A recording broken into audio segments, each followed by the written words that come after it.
જય સ્વામિનારાયણ. કેમ છો બધા? મજામાં તો છો ને?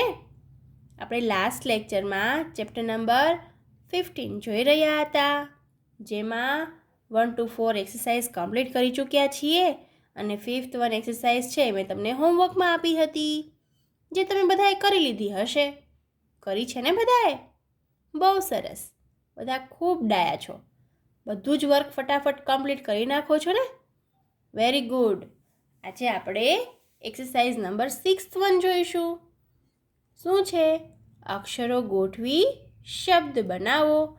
હવે એમાં આડાવડા શબ્દ થઈ ગયા છે, અક્ષર થઈ ગયા છે, જેને આપણે બંધ બેસતા કરી અને વ્યવસ્થિત શબ્દ બનાવવાનો છે. જુઓ ફર્સ્ટ 1, કબરી.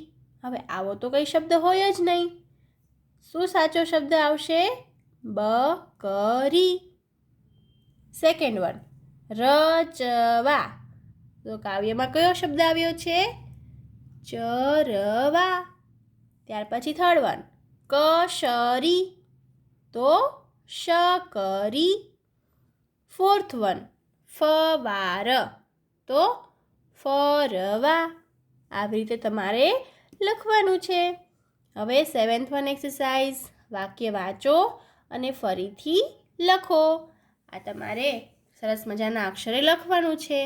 અહીંથી હું રીડ કરું છું, તમારે પણ મારી જોડે રીડ કરવાનું છે અને પછી પણ કરવાનું છે, બરાબર?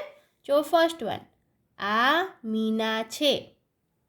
પેલી સોનલ ભણે છે. ટીના ઘરકામમાં સૌને મદદ કરે છે.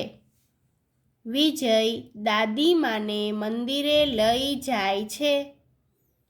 કોમલ સવારે મમ્મીને સફાઈમાં મદદ કરે છે.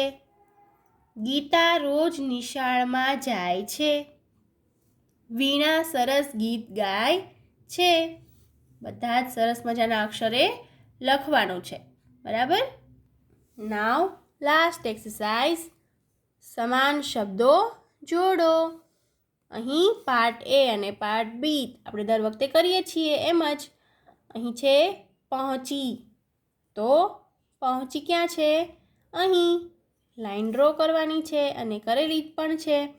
તમારે સ્કેલની ઉપયોગથી આ લાઈન ડ્રો કરવાની છે. ત્યાર પછી સેકન્ડ 1, પાળી.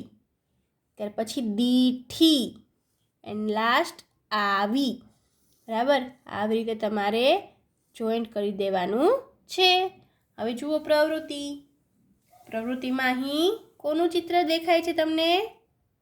હાથીનું, બરાબર? અને એના પાર્ટ્સ જે છે એ તમારે અહીં લખવાના છે, બરાબર?